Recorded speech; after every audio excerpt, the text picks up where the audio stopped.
Welcome to the Bella Vista Gardening Program. I am Geri Hoerner, and today joining me is Butch Tetzlaff.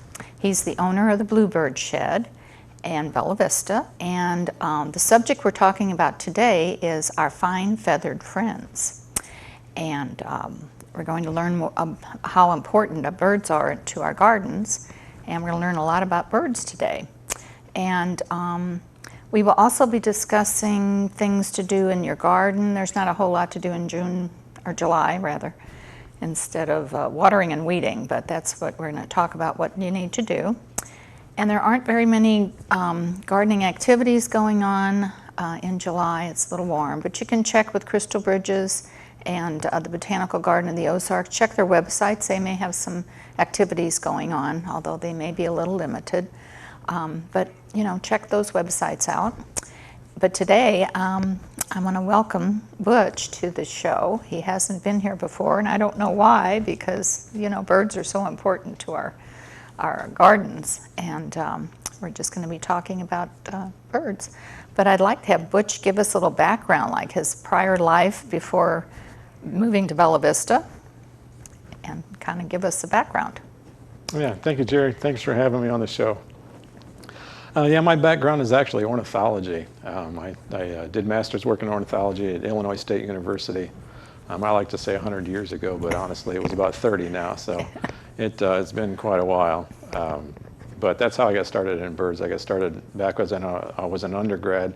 I was fortunate enough to be involved with a couple of professors at Indiana University who turned out to be some of the premier ornithologists in the country. Wow. I was didn't appreciate it at the time. It was only in hindsight that I actually understand and realize that. But yeah, it was actually pretty good. So I was connected with some pretty good folks back in the day. Sometimes your prior life is like, you know, seems like it's forever ago.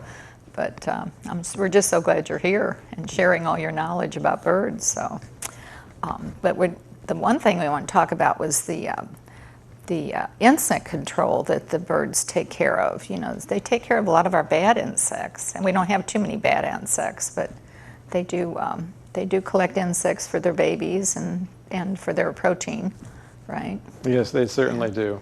Yeah, purple martins are a big example of that. They're big mosquito eaters in the area. Oh, so yeah. if the swallows, especially tree swallows, barn swallows, do that as well. Your common, ordinary, everyday garden birds feed insects to their young, so they tend not to feed seed to their young. They need that extra additional protein and fats that come from the insects. Yeah. So they do an awful lot of insect feeding for sure. Well, I think they're kind of falling down on the job, because I got so many gnats in the garden, I can't stand it. And then the golf courses are full of gnats. Is there any of the birds that get the gnats out of the air? Yeah, they're unfortunately a little small. They're too small. Yeah, exactly. Not really worth the effort for going after. So they like those big juicy caterpillars. So, yeah, they do eat a lot of caterpillars. So, okay, and there's been a dramatic reduction in the bird species over the past 50 years, I'm sure. I know Doug Tallamy's talked about that, you know, that the bird populations have really shrunk. But yes, definitely. Studies have shown from Cornell University and the bird banding lab that the populations are down about 40% since around 1970. So it's hard to imagine that we actually have half as many birds around on the planet as we did back just 50 years ago or so. Yeah, because you don't notice that. You just think we have a lot of birds, and we don't realize. We get used to what's around currently, so we just kind of assume that's the norm, and it's hard to really remember. But when you go back and look at the data, it's a substantial drop-off. Most of it is due to habitat degradation, decimation. Unfortunately, and that it continues to be a threat. You know, so we can't say anything negative about countries and areas that are trying to feed their own populations. But at the same time, if we can do things that are more bird friendly at the same time, then that would definitely help the environment. So what are the things then we can do to attract more birds? Is just put out your feeders and plant. Yeah, right. So from a personal household standpoint, one of the best things that the gardening folks can do is put out natural plants that are native to the area. Right. we have a tendency to plant a lot of ornamentals, not a bad thing necessarily, but ornamentals oftentimes are not very insect friendly because that's the reason they're planting. We plant ornamentals so that the insects don't eat the plants. But if we can actually add some plants that do attract those insects, the bird populations will come to our yards and yeah, we're really and do trying to good. go, more native plants, even though sometimes they do attract bugs and may have a bug bite on the leaf, and we have to learn to live with that. But, yeah, exactly, and that's really the key thing. And sometimes it's a little bit about changing our aesthetic and what we consider attractive. So when you've got blue and red and yellow and brown colored birds all coming to your yard, that adds quite a bit of beauty in and of itself. So if you can tolerate a bug bite here and there, so it's so is there certain seeds that certain birds eat, or I know I use the black oil sunflower seeds. Yeah, black oil is pretty much the go-to seed. Yeah. It is a very high fat content seed. It's as opposed to say striped sunflower. Striped sunflower is a harder shell for the birds to crack open. Black oil is a little bit thinner. It's easier for the birds to crack open. So it's really funny to watch them crack those things open and get that little seed out with that little beak. They're really fun. Yeah, they do. They do a good job. A lot of birds, like chickadees, titmice, nuthatches, they're kind of grab and go feeders, is what I like to call them. So they use a feeder as a drive-through, so to speak. So they just grab a seed, go back to a perch, and then hack it open, and then eat the seed, then come back to the feeder, grab another one, and come back. And they do this multiple times in an hour. It seems like they use up more energy coming back and forth than they get out of the seed. One would sometimes. think, yeah. But black oil sunflower is for sure the go-to seed, both in the shell and out of the shell. It's really good. And those mixes that you see at some of the box stores, they have all kinds of seeds in them, but it doesn't seem like they like all those seeds. Yeah, well, it's a good observation, waste. actually. Yeah, it's a good observation. I like to say that anything that's round is probably not actually bird food. The big box stores have a tendency to, nothing against what they're selling, they have some good product out there too, but there's an awful lot of white millet, red millet, milo, some other fillers, that are more carbohydrate based, things like wheat and rye, that sort of stuff, sometimes in bird seed. Birds really tend not to eat that stuff. So if you can stick to the black oil, both in the shell, out of the shell, a little bit of safflower, tree nuts especially, peanuts, those types of things that are more premium type, you get a lot more birds. So the suet also is high in protein for them then too. Yeah, right? and that's especially fat. So it's certainly a good source of protein, but it's predominantly a good source of fat for the winter time. So the best time to put out suet is somewhere between November and March, in the cooler weather. So you really don't need it in the summer then? You really don't. Yeah, not necessarily. Yeah. So I like to recommend that birds will still come to it in the summertime, but it's not something that they rely on in the summertime. Yeah. So. Yeah. Well, we have to stick with that black oil sunflowers. Yeah, definitely good. So, and then, the other thing I'm worried about is keeping them safe from predators. We have feral cats, and people let their cats out during the day, and some of them, they say they sit and watch the bird feeders waiting for an opportunity. Because I think there's a lot of birds that are killed by cats. Yes, there are. It's the cats can actually decimate a population. In island type habitats, where cats have become introduced into those islands, it decimated bird populations because they weren't used to having those predators around, so they really didn't know what to do, and it can literally decimate entire populations on island and in areas. And in small habitats like our own, the studies have shown that they can really do some serious damage. Well, especially there's the ground bird feeder birds too, right? That they just exactly. eat off the ground, and they're really susceptible. Yeah, they are. Cats are the consummate predator. They are really. Anybody that owns a cat, knows this from personal experience. We've got two of our own, and I like to say that in their world, humans must be ridiculously slow because our reaction times are.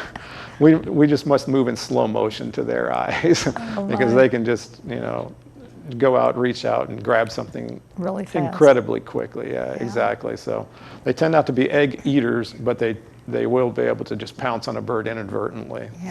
Yeah. So the biggest predators around here are primarily raccoons, feral cats. Those are the two big ones that most people really have to worry about, and black snakes, rat snakes. Yeah. So those are the big three really. The way to combat some of that is if you can hang your feeders out away from your deck. A lot of people will have deck railings that they hang their feeders on. If you can hang those out on your deck, that will definitely help quite a bit. Right. You can baffle them either from the top or below, or if you have your feeders hanging from poles.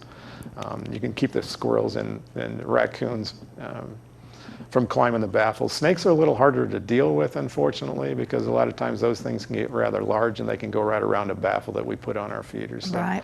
there's a certain amount of predation that we have to pretty much accept, unfortunately, but we can reduce it pretty well by using some different methods. Yeah, we've had an infestation of raccoons in our neighborhood and our street, and we've been trapping them and releasing them out in more country areas. So Yeah.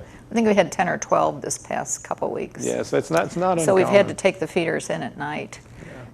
So that. Yeah, that's a very common thing to do. At the store, we recommend that if folks have raccoon problems, the best thing to do is just bring your feeders in at night. Right. It basically just prevents the issue. A lot of times they'll decimate a feeder. They'll haul it into the woods. They'll break it, whatever. Right. Then you can't find it. Yeah, exactly. And so it's a big cost in terms of both time and money. And you've got some nice feeders there that are kind of squirrel proof, or try to be Yes. squirrel proof, where the squirrels won't get on them during the day. And Yeah, definitely. There's a number of good products out there for squirrel proofing. but they're pretty smart. They can Yes. they can figure out how to go around some of these preventative things too. Yeah, they can be pretty good, but there are ways to combat the squirrels. Yeah. There's not a problem. There's some excellent products out there that I wouldn't say are 100%, but pretty darn close when it comes to squirrel prevention.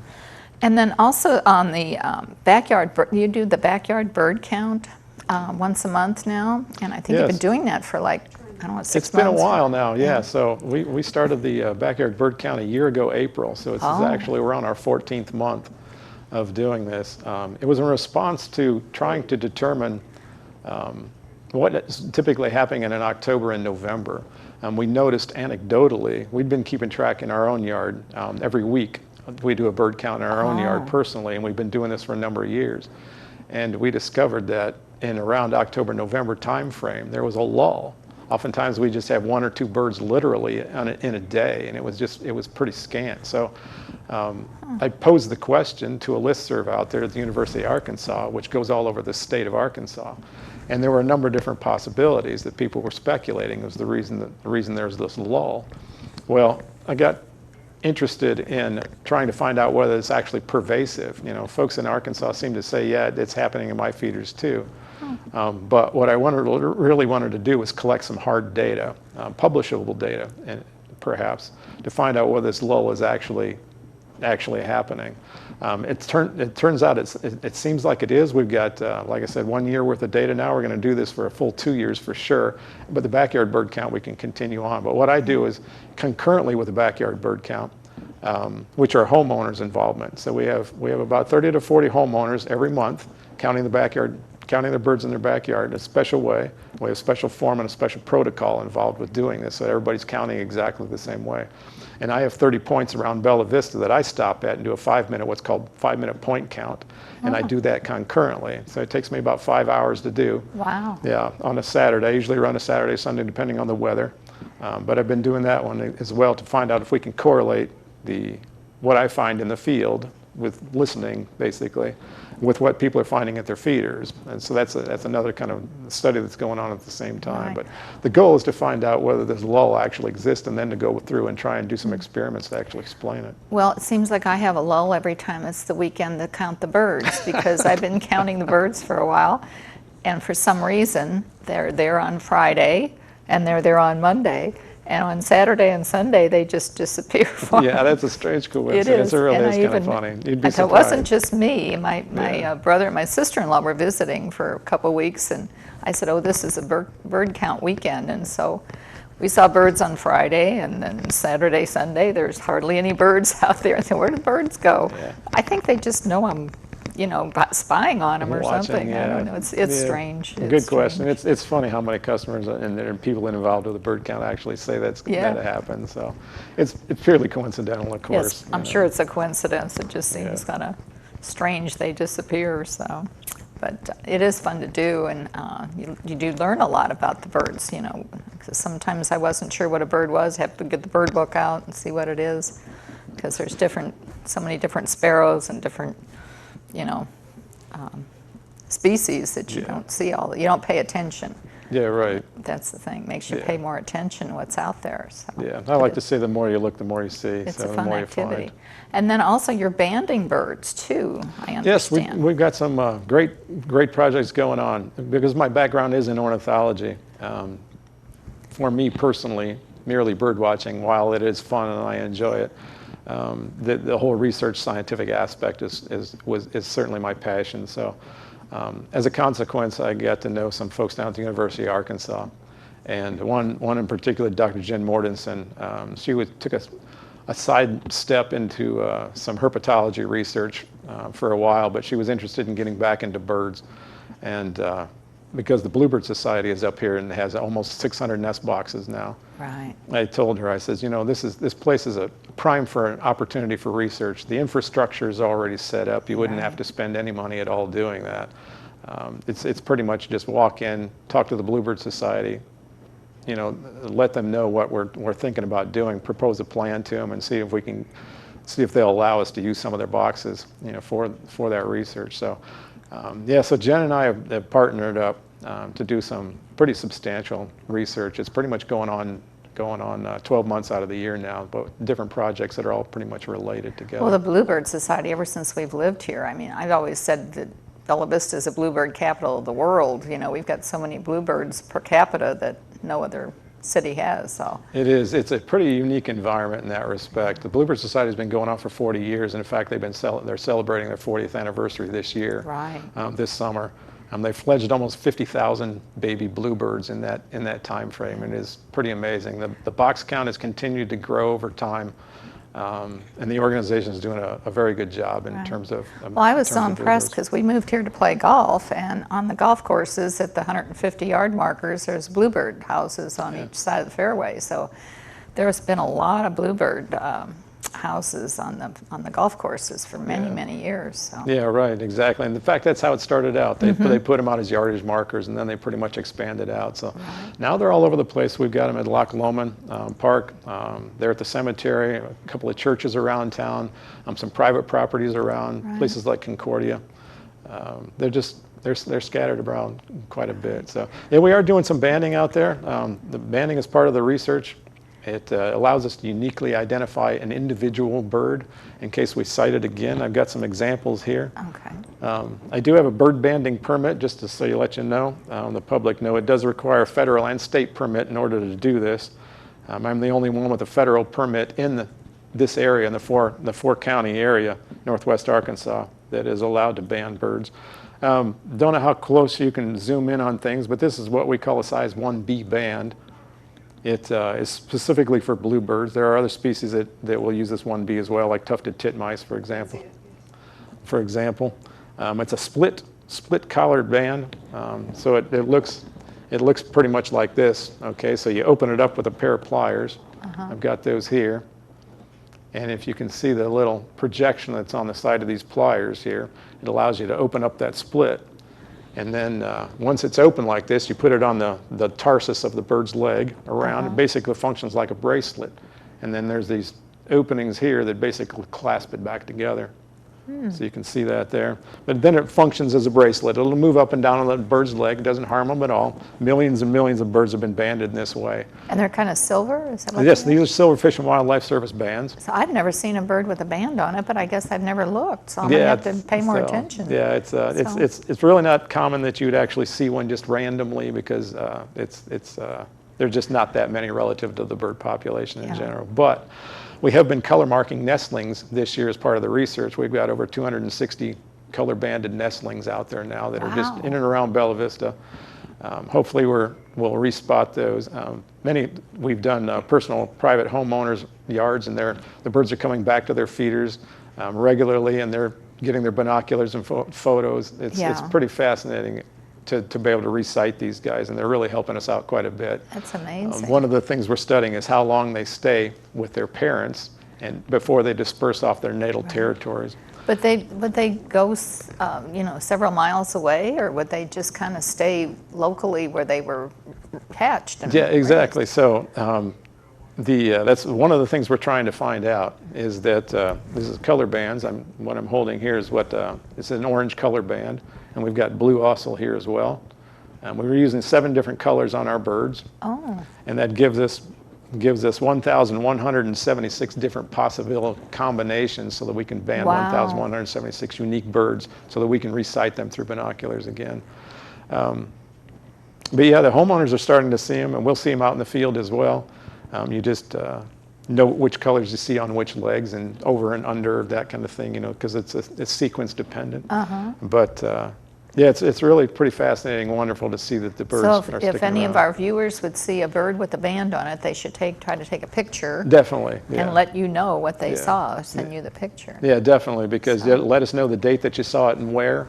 That would be very good, because then we know where it was banded at physically, so then we know how far it dispersed to that location that you saw it at that time period, and how long it took to get there. So That's fascinating. One of the things we're trying to learn is, like I said, how long they stick around. We suspect that the second brood of the season, the later birds, will stay through the winter time, not disperse out until the spring. We suspect the first batch of birds actually disperse out after a couple of months, but it's just supposition at this point right now. So if we have a bluebird house and we have a batch of eggs that just hatched, should we call you to see about banding them? Or? If you're interested in having them banded, yes, definitely. We ask that people keep an eye out, you know, just not cursory, but take some serious time and effort. We have a worksheet that people fill out, write their sightings down. It takes a little bit of effort to do, you know, so we just don't want to do this willy-nilly, because it costs time and money and that sort of thing to band the birds if we're not going to get resighting potential afterwards. But yeah, if you're interested in doing it. Well, we seem to have a lot more time on our hands lately, since we're all, you know, kind of shuttered down and can't do too much. So this would kind of fill in some time. You'd have more time to do this. But it's just so interesting to see the banding and how intricate it is. Yeah, it is wonderful. It's fascinating. We have been reciting a number of birds. It's been going quite well, actually. So it's just one of the projects that we're working on at the moment. Another one we're working on is what's called winter roosting behavior, and that is whether the birds use the boxes that are out on the Bluebird Society areas during the winter time in order to basically take shelter from the weather, you know, inclement weather. So the Bluebird Society, for the most part, up until this point, is really concentrated on producing fledglings. Okay, so getting reproductive units, if you want to call it that, out in the population. So they primarily have concentrated on counting fledglings, you know, that they've produced, which is good. Obviously, it's a fantastic metric, but the long-term objective is just not to produce fledglings. The long-term objective is get reproducing adults into the population of the next generation. So they have to survive that first winter as well. Well, in the wintertime, would they just go into the house and not make a nest? Yeah, exactly. So they would just shelter in the house? Yeah, exactly. In fact, that's exactly what they do. So we've only found that about 15% of our boxes were used last year, roughly, for winter roosting. But the Jonesboro population, the university, or Arkansas State University study, has been doing this for a little bit of time, and they're getting 46% of their boxes being used in the wintertime. Really? So the question now is, why aren't our boxes, you know, was it a light winter last year in terms of weather, perhaps? Well, some of our winters are like not winters. Yeah, so it's always a possible. But I don't think I've ever seen a bluebird go into our bluebird house, you know, in the winter. In the wintertime, well, they do it pretty surreptitiously. It can be, they'll usually do it after sunset and dark. Okay, so they may not go in until 8 or 9 o'clock at night, and most people aren't watching their birds then. And then they'll come out before sunrise. So they have a tendency to pop out somewhere between 4 and 5 o'clock in the morning. They sneak in and sneak out, right? Yeah, definitely. So the Jonesboro group actually was going out at 2 and 3 in the morning. Okay, and seeing who was in the boxes at crazy hours of the morning, and that's when they discovered theirs. We were actually just looking for evidence that they'd been in the box. Okay, and there are ways to do that. We were also putting temperature probes in the boxes themselves, so that we could look for an increase in temperature over the ambient, you know, and look for the difference there to find out whether the boxes were being used. So Well, It's I'm good gonna have to stuff. look at that too.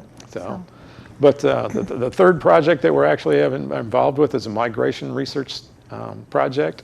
We're looking at migration in the sense that bluebirds are what we call partial migrants. So there are full migrants, say for example house wrens. House wrens come into our area, they leave entirely, they head down south. Orioles are the same way, they pass through, go to the north, Iowa up towards Minnesota, and then head back down to Mexico in the summertime. Right. Partial migration occurs when part of the population migrates and other individuals do not. Okay, so it's kind of a halfway in between stage. And what we're trying to do is determine which individuals are migrating, what proportion of the population is migrating, and what are actually the causes of those migrations on an individual basis.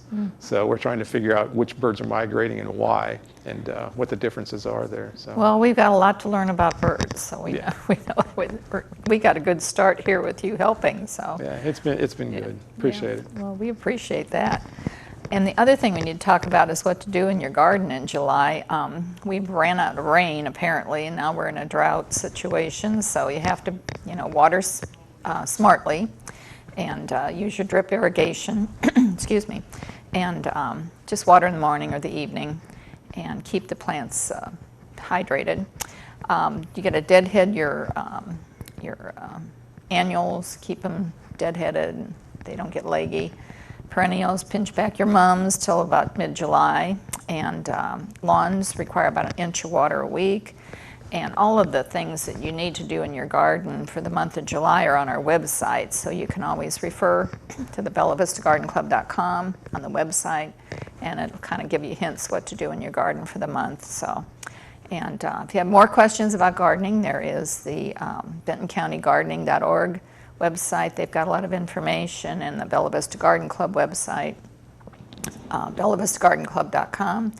And we've taken a break with our meetings because of the COVID-19, so we're hoping to start meeting again in September, and we'll keep you posted on that. So the main thing to do in July is stay cool and enjoy the little bit longer days because they get shorter every day now, and our sun's setting a little earlier.